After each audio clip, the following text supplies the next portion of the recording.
Dear friends, स्वागत है God study YouTube channel पे। डियर फ्रेंड्स, इस वीडियो में हम लोग फिजिक्स साइंस के फिजिक्स पोर्शन से क्वेश्चन सॉल्व करने वाले हैं। सारे वन लाइनर क्वेश्चन है और इवन ये सारे क्वेश्चन एग्जाम में पूछे गए हैं बार बार। सेलेक्टेड क्वेश्चन मैंने लिया है और इस वीडियो को अंत तक देख लीजिएगा, पूरा सॉल्व कर लीजिएगा। टोटल 50 क्वेश्चन सॉल्व करेंगे 8 से 10 मिनट के अंदर। चलिए वीडियो को चालू करते हैं। चैनल पर नए हैं, चैनल पहली बार विजिट कर रहे हैं, प्लीज़ सब्सक्राइब कर लीजिएगा, बेल आइकन को प्रेस करना मत भूलिएगा।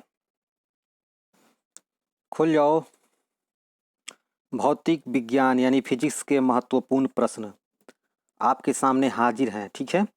जल में तैरना न्यूटन की गति के कौन से नियम के कारण संभव होता है? सबको पता है, तृतीय नियम, Newton third law of motion के कारण ऐसा संभव होता है। Action to reaction law is called third law of motion given by Newton साहब। ठीक है। चलना इसी के कारण, आपका जो रॉकेट लॉन्चिंग होता है इसी के कारण, तृतीय नियम के कारण ही एक्शन टू रिएक्शन। चलना, घोड़ा गाड़ी चलना, घोड़े का दौड़ना, आदमी का चलना, तैरना, सभी के सभी तृतीय नियम एक्शन टू रिएक्शन लॉ के एग्जाम्पल है। तो जल में तैरना न्यूटन की गति के कौन से नियम के कारण संभव होता है? न्यूटन का तृतीय नियम। चैनल पे नए हैं, चैनल को सब्सक्राइब कर लिए, बेल आइकन को प्लीज प्रेस करिएगा। कृष्ण छिद्र ब्लैक होल सिद्धांत को किसने प्रतिपादित किया था? जी हाँ, ब्लैक होल। तो इसका राइट आंसर सबको पता है, सुब्रमण्यम चंद्रशेखर साहब। इसका राइट आंसर एस चंद्रशेखर को जाता है। Right answer S Chandrashekhar is right answer. Next question आपके स्क्रीन पर रट लीजिएगा। सभी क्वेश्चन बार बार एग्जाम में पूछे गए हैं और ये रिपीटेड क्वेश्चन फिजिक्स के साइंस पोर्शन से, फिजिक्स के खाली फिजिक्स के क्वेश्चन हमने लिया है। ये सीरीज टोटल 50 क्वेश्चन का है। मैंने टोटल 200 क्वेश्चन के करीब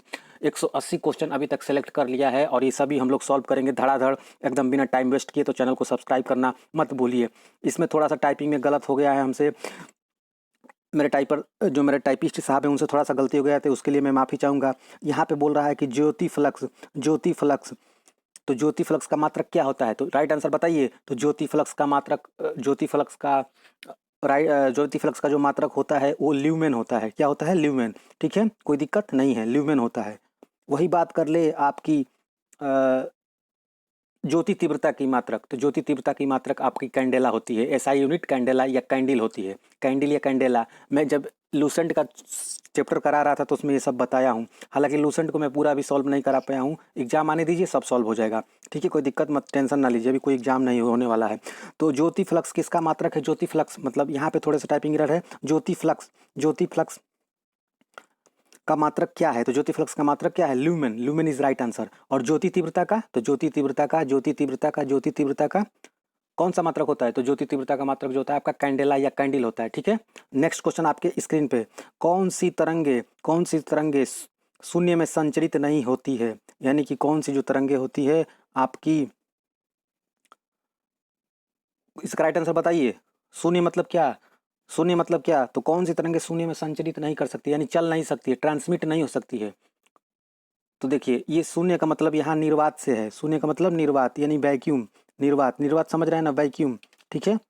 तो निर्वात में कौन सी तरंगे ट्रेवल नहीं कर सकती? हम चंद्रमा पे गए, पे मून पे गए, हम अपने दोस्त से जो भी एस्ट्रोलॉजर जाते हैं वहाँ पे बातचीत करते हैं, तो क्या उन्हें सुनाई देता है? नहीं। तो ये ध्वनि तरंगे जो होती है, ध्वनि तरंगे होती है शून्य में संचरित नहीं हो सकती है। ठीक है। वही बात कर ले ध्वनि तरंगे की, तो ध्वनि तरंगे और प्रकाश तरंगों में जो डिफरेंस क्रिएट करता है, कौन सा प्रॉपर्टी करता है? तो ध्रुवीकरण, पोलराइजेशन इज राइट आंसर। ये भी क्वेश्चन पूछा गया है, हालांकि मैंने इंक्लूड किया होगा, अगले इसी हो सकता है स्लाइड में आए। इसका राइट आंसर बताइए। मानव आँख की रेटिना पर कैसा प्रतिबिंब बनता है? राइट आंसर बताइए। डियर फ्रेंड्स, मानव आँख की रेटिना में, मानव का जो लेंस, मानव के जो आँख में लेंस होता है वो एज टाइप उत्तल लेंस के भांति, कॉन्वेक्स लेंस की भांति काम करता है।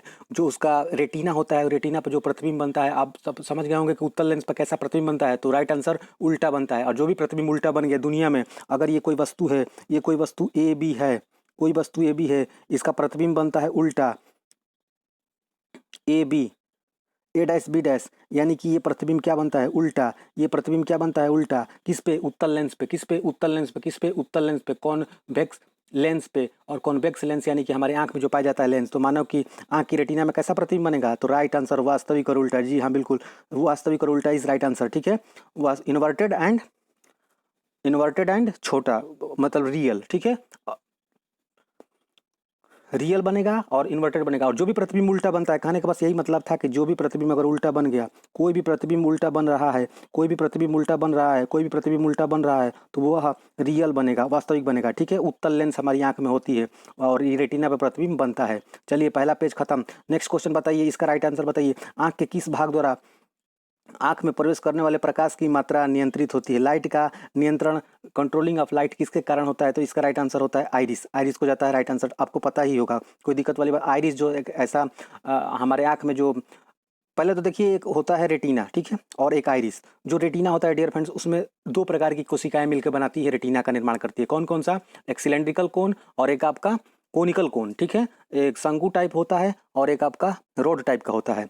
तो ये आइरिस की बात कर रहा है यहाँ पे, ना कि रेटिना की बात। तो कन्फ्यूज मत होइएगा। आँख के किस भाग द्वारा आँख में प्रवेश करने वाले प्रकाश की मात्रा, आँख के किस भाग, तो आइरिस के द्वारा प्रवेश का प्रकाश का जो इंटर होता है वह कंट्रोल किया जाता है आइरिस के द्वारा, ठीक है, कोई दिक्कत नहीं है। जब प्रकाश की तरंगे वायु से कांच में, जब प्रकाश की तरंगे हवा से कांच में होकर गुजरती है, तब केवल किससे परितर या प्रभावित होते हैं? इसका राइट आंसर बताइए क्या होगा। कहने का मतलब ये क्या बोल रहा है, देखिए जब लाइट जो होती है, देखिए एक होता है V is equal to n into lambda. जी हाँ बिल्कुल, V is equal to n into lambda. क्या अपरिवर्तित रहता है, क्या परिवर्तित रहता है? थोड़ा सा लैंग्वेज को घुमा दिया है, ये क्वेश्चन पूछा गया है अलग अलग लैंग्वेज में, अलग अलग, जो कि टाइपिस्ट साहब हैं, पूरा किताबी मतलब किताबी जो जैसे जो भी पेज पेपर में आया था वैसे ही छापती हैं, तो कोई दिक्कत इस मतलब मैं समझा दूंगा। जब प्रकाश की तरंगे वायु से कांच में होकर जाती है तो क्या प्रभावित होगा? कौन सा प्रॉपर्टी कौन सा प्रॉपर्टी, कौन सा गुण जो है प्रभावित होगा? तो देखिए उसका वेलोसिटी प्रभावित होगा, उसका लेमडा प्रभावित होगा। लेमडा तरंग दैर्घ्य, वेवलेंथ इज, जिस प्रकाश का वेवलेंथ होता है वो 3900 से 7800 एंगस्ट्रॉम तक होता है, तो वही लेमडा होता है, ठीक है। लेमडा क्या होता है? किसी भी तरंग का श्रृंग और गर्त पता ही होगा आपका। जो दो श्रृंग समान जो दो श्रृंगों के बीच की डिस्टेंस है, दो गर्तों के बीच की दूरी, वो आपकी होती है लेमडा। यही लाइट का एक रेंज होता है 3900 एंगस्ट्रॉम, 3900 से 700 एंगस्ट्रॉम के बीच होता है प्रकाश लाइट का हमारा क्या वेवलेंथ, ठीक है। तो इसमें क्या कांस्टेंट रहता है? तो डियर फ्रेंड्स लाइट का जो फ्रीक्वेंसी होगा हमेशा कांस्टेंट रहेगा। क्यों कांस्टेंट रहेगा? क्योंकि देखिए यहाँ पे वेरिएबल क्या होगा, वेरिएबल आपका वेवलेंथ बदल रहा है, मैंने बता दिया 3900 से 7800 एंगस्ट्रॉम तक ये बदल जा रहा है। लाल के लिए अलग, बैगनी के लिए अलग, मतलब आसमानी के लिए अलग, ग्रीन के लिए अलग, पीला के लिए अलग, समझ रहे हैं? तो सबके लिए अलग अलग हो गया। और यहाँ पे जो वेलोसिटी होता है डियर फ्रेंड्स 3 × 10⁸ मीटर पर सेकंड इन वैक्यूम, निर्वात में होता है, शून्य में होता है। लेकिन यही चाल मैं शीशे में मेजर करूँ, यही चाल मैं पानी में मेजर करूँ, यही चाल मैं अलग अलग डिफरेंट माध्यम में मेजर करूँ, तो वो प्रकाश की चाल मेरी क्या होती है? बदलती रहती है, वेरिएबल होती है। यानी कि भी वेरिएबल होता है, लेमडा भी वेरिएबल होता है। क्या कॉन्स्टेंट होता है? आवृत्ति। तो यही क्वेश्चन पूछता है कि फ्रीक्वेंसी नहीं बदल कि निम्न में से कौन सा परिवर्तनीय नहीं है? तो उसका राइट आंसर होता है कौन सा? एन मतलब फ्रीक्वेंसी समझ रहा है ना? इसका जो यूनिट होता है क्या होता है? प्रति साइकिल होता है, जिसे हर्ट्ज बोलते हैं। क्या बोलते हैं? जिसे हर्ट्ज बोलते हैं, ठीक है, कोई दिक्कत वाली बात नहीं है। तो अब इसका राइट आंसर क्या होगा? तरंग दैर्घ्य और wave, V is equal n into lambda. भी चेंज होगा, लेमडा चेंज होगा, क्या चेंज नहीं होगा?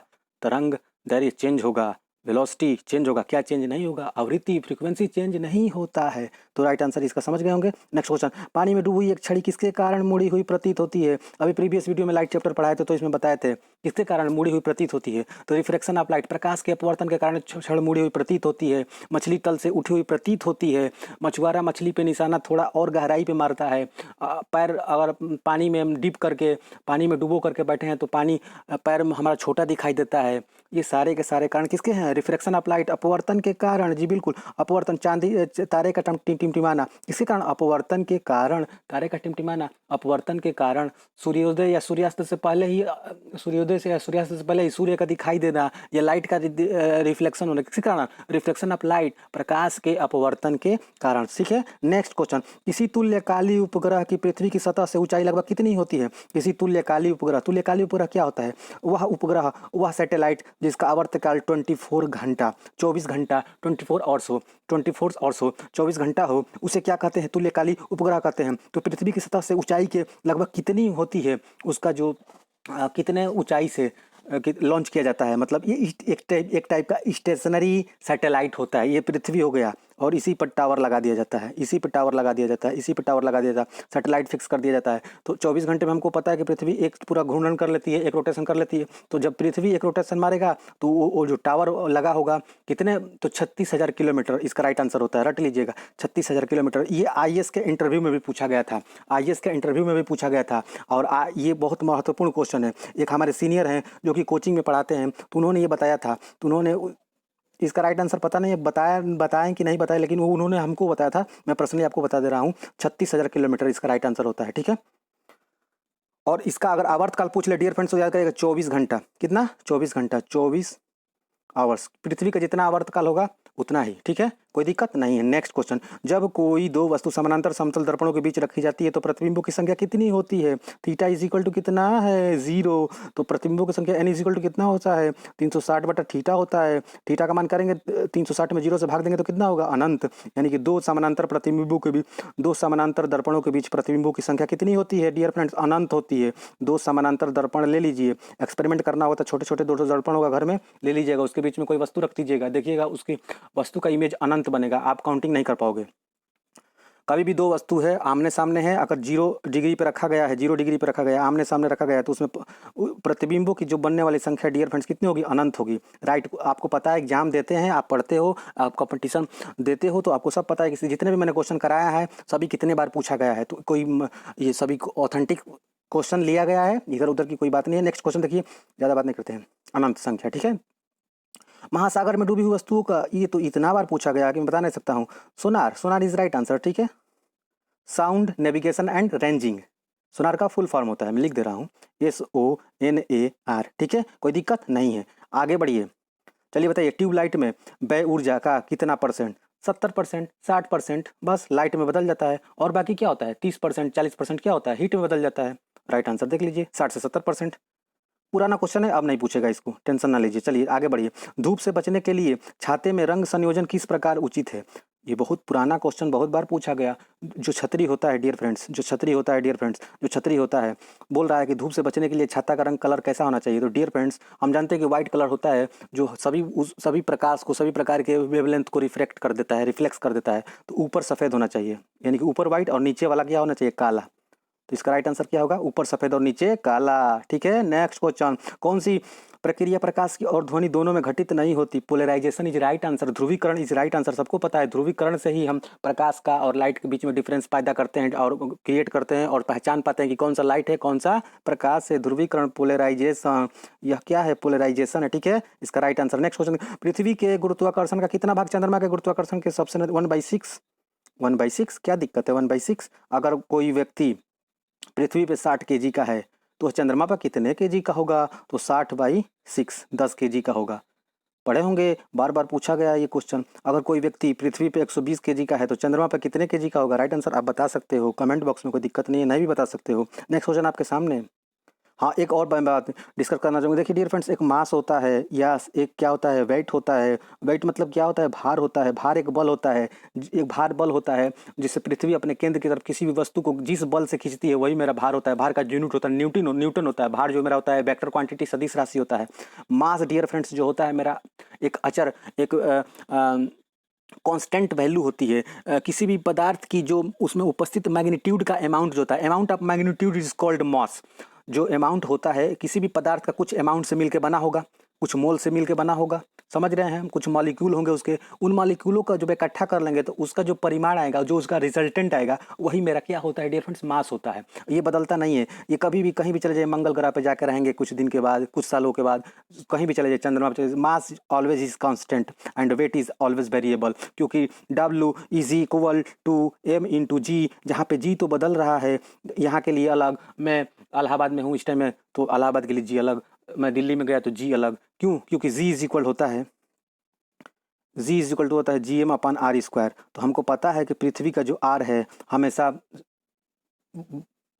हर जगह समान तो रहेगा नहीं, घटेगा बढ़ेगा।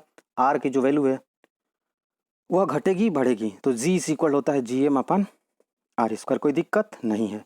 नेक्स्ट क्वेश्चन देख लीजिए, तो इसमें कोई दिक्कत वाली बात तो नहीं है। आगे बढ़िए, देखिए राइट, सॉरी ये क्वेश्चन इसका आंसर मैंने दिखाना चाहिए था, गलती हो गया। चंद्रा एक्सरे दूरबीन का नाम किस वैज्ञानिक के नाम पर रखा गया था? एक दो बार क्वेश्चन पूछा गया था, फिर भी मैंने ले लिया, हो सकता है इन फ्यूचर ये रिपीट कर दे। तो वो है सुब्रमण्यम चंद्रशेखर साहब, ठीक है, S चंद्रशेखर साहब। मनुष्य को ध्वनि कंपन की अनुभूति कितनी आवृत्ति तक होती है? तो इसका राइट आंसर होता है 20 हर्ट्ज से 20,000 हर्ट्ज तक, ठीक है। और इसी को मैं बोलता हूँ ऑडिबल साउंड, श्रव्य तरंगे। देखिए फ्रेंड्स, तरंगे 3 प्रकार की होती है जो साउंड की होती तो बहुत टाइप की है, लेकिन कैटेगराइज मेजर टाइप में यही किया गया है, श्रव्य तरंगे, अश्रव्य तरंगे, पराश्रव्य तरंगे। जो श्रव्य तरंगे होती है मनुष्य सुन लेता है इसको 20 हर्ट्ज से 20,000 हर्ट्ज तक, 20 हर्ट्ज से 20,000 हर्ट्ज तक इसकी फ्रीक्वेंसी होती है। 20 हर्ट्ज से अगर कम हो गई तो वो हो गई अवश्रव्य तरंगे, और जब 20,000 हर्ट्ज से ज्यादा हो गई तो हो गई पराश्रव्य तरंगे। ठीक है, नेक्स्ट क्वेश्चन आपकी स्क्रीन पे। बताइए इस कुलिज जो नलिका होती है प्रयोग करके कौन सी किरण उत्पन्न की जाती है? तो सबको पता है एक्सरे। एक्सरे जो एक एक्सरे की जो पैदाइश हो पहले बार किया गया था तो वो कुलिज नलिका के माध्यम से ही किया गया था।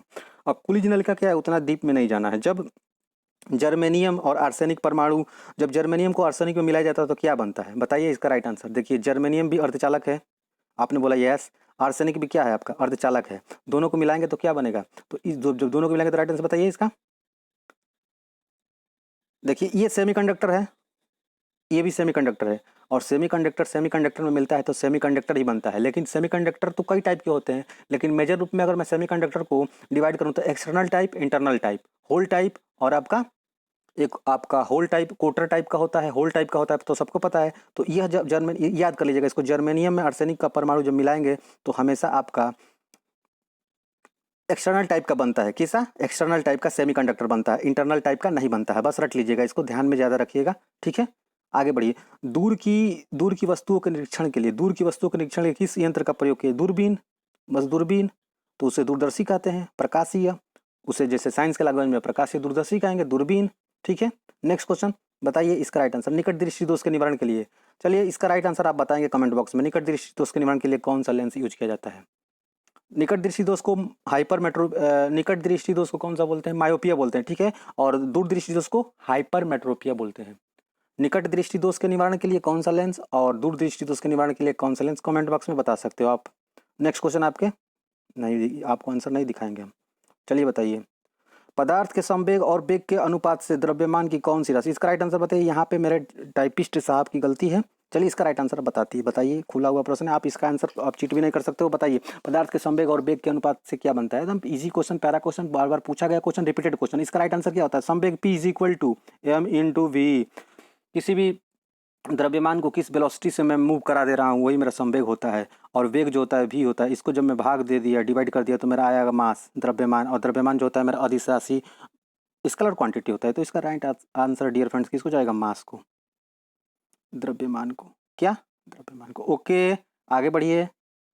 चश्मा प्रयुक्त करने वाले व्यक्तियों को सूक्ष्मदर्शी का प्रयोग कह रहा है कि जैसे मान लीजिए कोई चश्मा पहन रहा है, या तो उत्तल लेंस वाला या तो अवतल लेंस वाला, या तो उसको निकट दृष्टि दोष होगा या तो उसको दूर दृष्टि दोष होगा। देखिए निकट दृष्टि दोष के निवारण के लिए, और निकट दृष्टि दोष है यानी कि उसको मायोपिया है, तो निकट दृष्टि दोष के निवारण के लिए डियर फ्रेंड्स अवतल लेंस का प्रयोग करते हैं। ठीक है, और दूर दृष्टि के दोष के निवारण के लिए उत्तल लेंस का प्रयोग करते हैं। मैं बता दिया हूँ, आप कमेंट बॉक्स में जवाब भी दे सकते हो सकता है मैं गलत बताया हूँ, आप ही सही बताना। ठीक है, देखिए डियर फ्रेंड्स, चश्मा प्रयुक्त करने वाले व्यक्तियों को सूक्ष्मदर्शी का प्रयोग, तो जो चश्मा, जैसे मान लीजिए कोई चश्मा पहना है तो या तो कॉन्वेक्स लेंस वाला या तो कॉनकेव लेंस वाला पहनेगा चश्मा। ठीक है, और वो दूरबीन लगाएगा, तो क्या उसे चश्मा निकाल के दूरबीन का यूज करना चाहिए? यही पूछ रहा है इस क्वेश्चन में।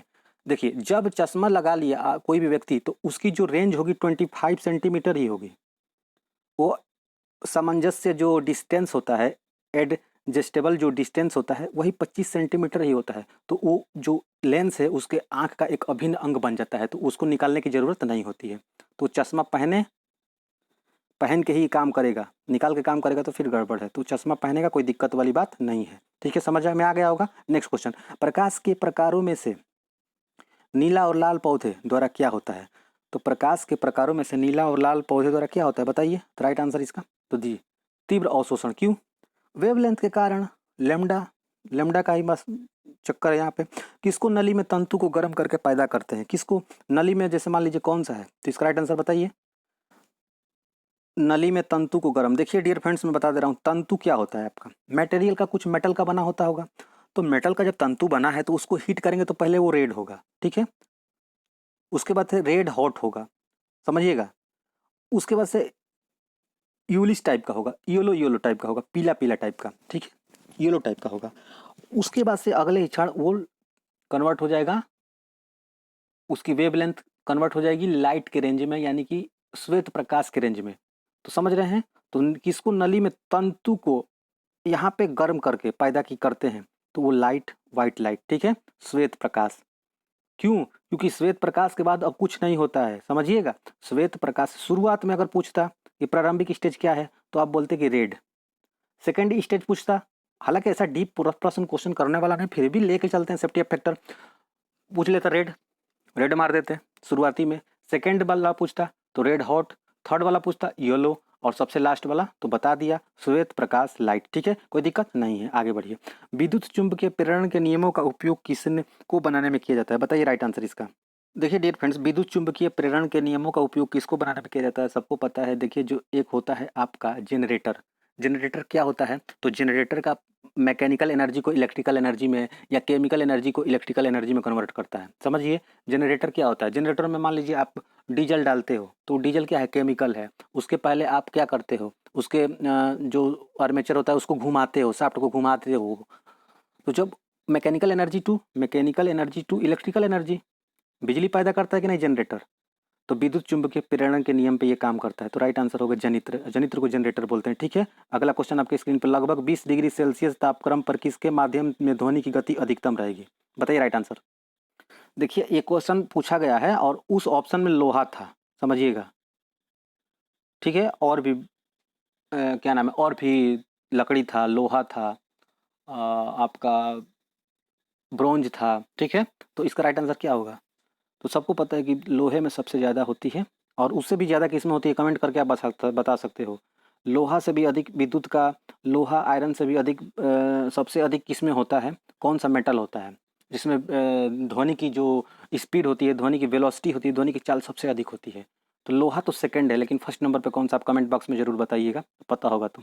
नेत्रदान में दाता की आंख के किस हिस्से को प्रतिरूपित किया जाता है, बताइए। अगर मान लीजिए मैंने नेत्र आपने डोनेट कर दिया, आई डोनेट कर दिया, तो मरने के बाद कौन सा यूज किया, कौन सा, तो कार्निया, ठीक है, रट लीजिएगा, कार्निया ही यूज में आता है, ठीक है, कार्निया, ओके। प्रकाश की गति किसके बीच से जाते हुए न्यूनतम होती है, किसके, सॉलिड, सॉलिड। और सॉलिड में जो भी आए, लकड़ी आ गया, लोहा आ गया, आपका जो भी सॉलिड है, प्रकाश की गति सबसे कम होगी। तो राइट आंसर इसका, ऑप्शन में वहाँ पे कांच दिया था तो कांच ले लेंगे। अगर इसी में ऑप्शन में कांच और लकड़ी दिया होता, लोहा दिया होता, लकड़ी दिया होता, तो उसमें से कौन सा टिक करते, लोहा या लकड़ी को, कोई दिक्कत नहीं है। डियर फ्रेंड्स देखिए कांच होता है, मैं बता देना चाहता हूँ। एक आपका क्या होता है, पानी, ठीक है, और एक आपका एयर होता है, ठीक है, हवा, और एक आपका होता है वैक्यूम, ठीक है, वैक्यूम यानी कि जिसे निर्वात बोलते हैं, जिसे शून्य बोलते हैं। कांच में सबसे कम, ठीक है, पानी में फिर कम, एयर में कम, और वैक्यूम में सबसे ज़्यादा होता है किसका, प्रकाश का चाल। और ध्वनि की केस में बात करें तो ठीक है इसका उल्टा, ठीक है, कोई दिक्कत नहीं है। नेक्स्ट क्वेश्चन, मानव की आंख पे वस्तु का प्रतिबिंब किस भाग पर बनता है, रेटिना, अभी बताया था। और रेटिना किस भाग की किस किस कोशिकाओं से मिलकर बना होता है, तो आपका कोन टाइप और आपका cylindrical type and cone type, ठीक है। नेक्स्ट, पूर्ण विकिरण उत्तापा में किसके, पूर्ण आंतरिक परिवर्तन, राइट आंसर। कौन सा दिया था, स्टीफन ने दिया था इसको। पूर्ण विवरण उत्तापमापी किसके सिद्धांत पर आधारित है, और कौन दिया था, तो इसका टोटल इंटरनल रिफ्लेक्शन होगा, और स्टीफन साहब ने दिया था, ठीक है ना। E is directly proportional to T के पावर 4 होता है। नेक्स्ट क्वेश्चन, उतना ज़्यादा डीप में मत जाइए। अति लघु समय अंतरालों को सही सही कराने के लिए कौन सी, क्वार्टज क्लॉक, ठीक है, परमाणु घड़ियां जिसे बोला जाता है, ठीक है, कोई दिक्कत नहीं है। नेक्स्ट, प्रकाश का तरंग सिद्धांत किसके द्वारा प्रस्तावित किया गया था, प्रकाश का तरंग हाइगेंस साहब के द्वारा, ठीक है, ओके, हाइगेंस साहब। नेक्स्ट क्वेश्चन, समझ रहे हैं, सभी एग्जाम में पूछे गए, आपको याद होगा। 1 HP इज इक्वल टू, कितना बार पूछा गया बताइए ना, 746 वाट, ठीक है, और एक 735 वाट भी होता है, तो वो मैट्रिक में होता है, इंजीनियरिंग में ये 735 यूज करते हैं, तो उसकी इसकी यहाँ पे जनरल पूछेगा तो 746 वाट लेंगे हम, यानी एक घोड़े के पास 746 वाट शक्ति अवेलेबल होती है, ऐसा माना गया है। 746 वाट देखिए दिया भी है, कोई दिक्कत नहीं है। चलिए बताइए, सूर्य की उष्मा पृथ्वी पर किसके माध्यम से, रेडिएशन, विकिरण, रेडिएशन क्या, विकिरण, रेडिएशन, विकिरण के कारण सूर्य की जो उष्मा होती है पृथ्वी पर पहुंचती है, सबको पता है। किसी भी उष्मा को मूव करने के लिए, ट्रांसमिट होने के लिए, एक स्थान से दूसरे स्थान तक जाने के लिए 3 माध्यम अभी तक इजाद हुए हैं, खोज हुए हैं। एक एडवेक्शन होता है, लेकिन वहाँ पे उसकी बात हम नहीं करेंगे। बस एक समझिए, एक होता है चालन, एक होता है संवहन, और एक होता है आपका विकिरण। चालन मतलब कंडक्शन, संवहन मतलब कन्वेक्शन, और आपका रेडिएशन मतलब विकिरण। तो जो सूर्य की लाइट होती है वो विकिरण माध्यम से आती है, क्योंकि हमारे जब क्षोभ मंडल, समताप मंडल, मध्य मंडल, आयन मंडल, बहिर्मंडल, और इसके ऊपर क्या है, निर्वात है, यानी कि वैक्यूम नहीं, एयर नहीं है, वहाँ पे वैक्यूम है। वैक्यूम मतलब निर्वात है, यानी कि शून्य है। तो वहाँ से भी तो लाइट होके आ रहा है। तो लाइट को ट्रेवल करने के लिए किसी माध्यम की आवश्यकता नहीं होती है। लाइट किसी माध्यम का मोहताज नहीं होता है, बस ध्यान रखिएगा। जो प्रकाश जो होता है, प्रकाशित व्यक्ति होता है, वो किसी के भी मोहताज नहीं होता है, ऐसे याद कर सकते हो आप, ठीक है। वही ध्वनि की बात करें तो वो मोहताज होता है, वो बिना माध्यम के वो चल ही नहीं सकता, ठीक है। नेक्स्ट क्वेश्चन आपके स्क्रीन पे डियर फ्रेंड्स। पृथ्वी, हाँ बताना चाहेंगे, सब्सक्राइब करिएगा चैनल को, अच्छा लग रहा होगा। अगर मैं तो मेरे तरफ से तो चैनल अच्छा है आपके लिए, ऐसा मैं, मुझे कॉन्फिडेंस है, विश्वास है। इन फ्यूचर बहुत हेल्प भी होगा चैनल से। लेकिन आपको लग रहा है कि चैनल को सब्सक्राइब करना चाहिए तो जरूर कर लीजिएगा। बेल आइकन को भी प्रेस करिए, ज़्यादा टाइम नहीं लेंगे आपका, ज़्यादा टाइम वेस्ट नहीं करेंगे। सब्सक्राइब करने के साथ साथ बेल आइकन को प्रेस करना मत भूलिएगा। पृथ्वी की आयु का निर्धारण बताइए। यूरेनियम मेथड होता है, कार्बन डेटिंग मेथड होता है, तो सबसे ज़्यादा यूरेनियम प्रचलित था है इसके लिए, ठीक है। सेल्सियस पैमाने, सेल्सियस पैमाने का 0 डिग्री सेल्सियस फ़ारेनहाइट स्केल के कितने डिग्री के बराबर होता है? 32। सेल्सियस पैमाने पर 0 डिग्री सेल्सियस फ़ारेनहाइट स्केल पर कितने डिग्री के बराबर होता है? यहाँ पे 40 नहीं होगा डियर, 32 होगा, ठीक है ना। 32 होगा, मान ली रख लो C/5 इज इक्वल, इसका 32 होगा। मैं इतना जानता हूँ, सॉल्व करोगे तब भी आएगा। कौन सा फार्मूला बता दे रहा हूँ, इस सॉल्व कर लेना। F-32/9 डियर फ्रेंड्स, यहाँ पे 5 रखोगे, यहाँ पे 0 रखोगे, C=0 रखोगे, तो ये पूरा वैल्यू 0 होगा, तो F=32 आएगा कि नहीं आएगा? आप बोलोगे यस आएगा। देखिए कैसे मैं सॉल्व ही कर दे रहा हूँ, चलिए समय लगेगा बस। C/5 इज इक्वल F-32/9 होगा। डियर फ्रेंड्स ये 0 रख दो, तो 0 रखोगे तो ये पूरा वैल्यू 0 हो जाएगा, और 0 में जब मल्टीप्लाई 9 से करोगे तो 0 होगा, तो 0 हो जाएगा F-32। तो F= कितना आएगा? 32 फ़ारेनहाइट, ठीक है। अरे 32 फ़ारेनहाइट, यहाँ पे डिग्री, यहाँ पे सॉरी ये सब टाइपिंग रह रहा है, इसको हटाइए। 32 फ़ारेनहाइट, ठीक है। नेक्स्ट क्वेश्चन आपके स्क्रीन पे डियर फ्रेंड्स। परमाणु बम में विस्फोट में भारी मात्रा में ऊर्जा किसके परिवर्तन के कारण? परमाणु बम में मास होता है डियर, मास होता है, मास का क्षरण होता है, मास का लॉस होता है, द्रव्य ऊर्जा होती है। द्रव्य मतलब मैटर, मैटर मतलब मास, ठीक है, मास एनर्जी, मैटर एनर्जी। जल सर्वोच्च विशिष्ट किसका होता है? जल सर्वोच्च विशिष्ट ऊष्मा का मान पूछ रहा है। एक होता है ना, एक होता है, सबसे अधिक होता है 100%, ठीक है, ऊष्मा, ठीक है। फार्मूला बता दे रहे हैं, Q=mS∆T। क्लास 9 में पढ़ा होगा आपने, Q=mS∆T, जहाँ एस की वैल्यू कितना होती है वाटर के लिए? 1 होती है, ठीक है। नेक्स्ट, सूर्य विकिरण का कौन सा भाग सोलर कुकर को गर्म कर देता है? कौन सा होता है बताइए इसका? सूर्य विकिरण का कौन सा भाग होता है? वो कौन सा भाग होता है? तो उसका राइट आंसर होता है अवरक्त विकिरण। अवरक्त विकिरण होता है सोलर, सूर्य विकिरण का कौन सा भाग होता है? सोलर कुकर को गर्म, अवरक्त विकिरण होता है, ठीक है। नेक्स्ट, गुरुत्वाकर्षण का सार्वभौमिक नियम किसने दिया था? तो ये तो न्यूटन साहब ने दिया था। क्या, कौन सा दिया था? F=G(m1 m2/r का स्क्वायर)। यदि दो पिंड है तो दोनों के बीच में इतना का अट्रैक्शन होता है, ठीक है। गुरुत्वाकर्षण के सार्वभौमिक नियम दिया था, ठीक है, न्यूटन साहब ने। वायु में प्रकाश की गति 3 लाख किलोमीटर पर आवर, और जब इसको कन्वर्ट करोगे तो आएगा 3 × 10⁸ मीटर पर सेकेंड, ठीक है। राइट आंसर देख लीजिए, दिया भी है 3 × 10⁸, यहाँ पे गलत है, टाइपिंग है। 3 × 10⁸ मीटर पर सेकेंड प्रकाश की गति होती है निर्वात में, ठीक है, या एयर में। दूरदृष्टि दोष से पीड़ित व्यक्ति के चश्मे में कौन सा लेंस? तो बता चुका हूँ, दूरदृष्टि दोष है ना, उत्तल लेंस, ठीक है। दूरदृष्टि दोष में, हाइपरमेट्रोपिया में उत्तल लेंस, और निकट दृष्टि दोष में, निकट दृष्टि दोष यानी कि अवतल लेंस, ठीक है। देखिए दूरदृष्टि दोष में क्या होता है? दूरदृष्टि दोष जो होता है, दूरदृष्टि दोष में दूर की वस्तु तो स्पष्ट दिखाई देती है, लेकिन निकट की वस्तु स्पष्ट नहीं दिखाई देती है। और निकट दृष्टि दोष में निकट की वस्तु स्पष्ट दिखाई देती है, दूर की वस्तु स्पष्ट नहीं दिखाई देती है। प्रकाश तरंग किस प्रकार की तरंग है? प्रकाश तरंग कौन सी तरंग है? देखिए प्रकाश तरंग जो होती है हमारा विद्युत चुंबकीय तरंग होती है, ठीक है। और जितने भी दुनिया में विद्युत चुंबकीय तरंगे होती है वो सभी की सभी अनुप्रस्थ तरंगे होती है। और विद्युत चुंबकीय तरंगे, अनुप्रस्थ तरंगों को हम पोलराइज्ड यानी ध्रुवीकरण नहीं कर सकते हैं। ठीक है। और यही ध्रुवीकरण हमको ध्वनि में और प्रकाश में अंतर कराता है। आप चैनल से जुड़े हैं तो सभी चीज़ें आपको पूरा अच्छे से याद हो गया होगा। शीत ऋतु के दिनों में हम साफ मौसम के होने पर क्या महसूस करते हैं बताइए। फालतू टाइप का क्वेश्चन है ये, फिर भी पूछा गया है। शीत ऋतु के दिनों में हम साफ मौसम में, तो देखिए डियर फ्रेंड्स, इस पर थोड़ा सा लॉजिक है। ये पृथ्वी है, अर्थ है, मौसम साफ है, यानी कि बादल नहीं है। तो जब बादल नहीं है तो रेडिएशन बहुत होगा तेजी से, उष्मा का जो विकिरण होगा वो वायुमंडल में बहुत तेजी से होगा, यानी मौसम ठंडा रहेगा। और यही बादल साफ नहीं रहता, ये मौसम साफ नहीं रहता, दुनिया भर के बादल होते तो रेडिएशन तो जाता लेकिन लौट के धरती पर जाता तो गर्मी हो जाता। तो यहाँ पे राइट आंसर क्या होगा? ज़्यादा साफ मौसम साफ है तो ठंडा होगा, अगर मौसम साफ नहीं होता गर्म होता है। देखते भी हैं बरसात के दिनों में जब बादल पूरा छा जाता है आकाश में तो बहुत ज़्यादा उमस होने लगता है, और उमस के तुरंत बाद बारिश होता है। क्यों? क्योंकि जो हीट होता है वो बादल में जाकर रिएक्ट करता है और हमारा डेंसिटी डिफरेंस कारण वर्षा हो जाता है। तो यहाँ पर ठंडा महसूस होगा क्योंकि मौसम साफ है, और मौसम साफ नहीं रहेगा तो गर्मी महसूस होता है। ठीक है। प्रसव्य तरंगों की सबसे पहले किसने सीटी बजा? गाल्टन साहब ने, रट लीजिएगा। गाल्टन साहब ने प्रसव्य तरंगों को बनाया था। गाल्टन साहब। ठीक है, गाल्टन।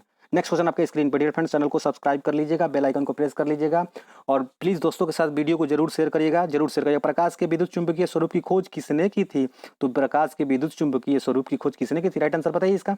देखिए, प्रकाश जो होता है, हमको सबको पता है, प्रकाश जो होता है विद्युत चुंबकीय तरंग होती है, अनुप्रस्थ तरंग होती है। इसको ध्रुवीकृत नहीं किया जाता है, पोलराइड नहीं किया जाता है। जो प्रकाश तरंग होती है उसकी वेवलेंथ 3900 से 7800 एंगस्ट्रॉम तक होती है।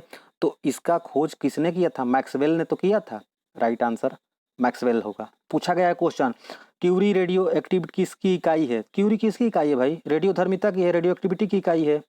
रेडियो एक्टिविटी धर्मिता, रेडियो एक्टिविटी की इकाई कौन सी है? और रेडियो एक्टिविटी की खोज किसने किया था? हेनरी बैकरल ने। और यूनिट क्या होता है? क्यूरी। ठीक है, और भी बहुत सारे यूनिट होते हैं। फोटोग्राफी कैमरे में आएगा, सभी क्वेश्चन में लिया हूँ, जितना भी पूछा गया तो सब डिस्कस कर लेंगे, फालतू चीज़ नहीं पड़ेगा। फोटोग्राफी कैमरे में के फिल्म का भाग किसकी तरह कार्य करता है? तो फोटोग्राफी कैमरे का फिल्म का जो भाग होता है किसकी तरह कार्य करता है? आँख की रेटिना की भांति। मैं पहले बता चुका हूँ, आँख की रेटिना की भांति। ठीक है। और आज का अंतिम क्वेश्चन, और इससे पहले आप चैनल पे नए हैं प्लीज़ सब्सक्राइब कर लीजिएगा, बेल आइकन को प्रेस कर लीजिएगा, दोस्तों के साथ वीडियो को अच्छे से शेयर करिएगा और मस्त पढ़िए, आप होंगे कामयाब। मेरी तरफ से ये दुआ है आपको। इस सदी की शुरुआत में हवाई जहाज, राइट ब्रदर, राइट ब्रदर। तो मिलते हैं अगले वीडियो में। उस वीडियो में मैं 50 क्वेश्चन टोटल कवर कर दूंगा। टोटल मैंने 170 क्वेश्चन का एक श्रृंखला तैयार किया है। ये 200 क्वेश्चन तक भी हो सकता है, लेकिन फालतू क्वेश्चन मैं नहीं लिया हूँ। फिजिक्स के वही क्वेश्चन सॉल्व करा मतलब कोशिश कर रहा हूँ अपनी तरफ से, जो बार बार एग्जाम में पूछा गया है। एग्जाम ओरिएंटेड है और संभावित भी है कि अगले आने वाले समय में इसी में से पूछा भी जाएगा, इससे बाहर भी पूछा जाएगा तो वो भी देख लिया जाएगा। लेकिन अभी 50 क्वेश्चन हमने सॉल्व किया है। वीडियो को अच्छे से शेयर करिए, दोस्तों के साथ मन लगा के पढ़िए। कोई दिक्कत है तो कमेंट बॉक्स में रिप्लाई करिए। आप अच्छे से पढ़ो, आप खुश रहो। जय हिंद, जय भारत।